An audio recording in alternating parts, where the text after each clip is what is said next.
You ask Tiger to solve. This deals with linear equations with one unknown. The final result is b equals -7. Let's solve it step by step. Simplify the expression. Expand the parentheses. Multiply the coefficients. Simplify the arithmetic. Group all b terms on the left side of the equation. Add 17b to both sides. Group like terms.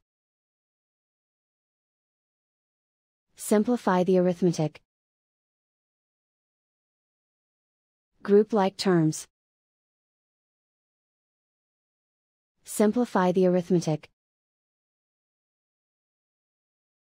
Group all constants on the right side of the equation. Subtract 27 from both sides. Simplify the arithmetic.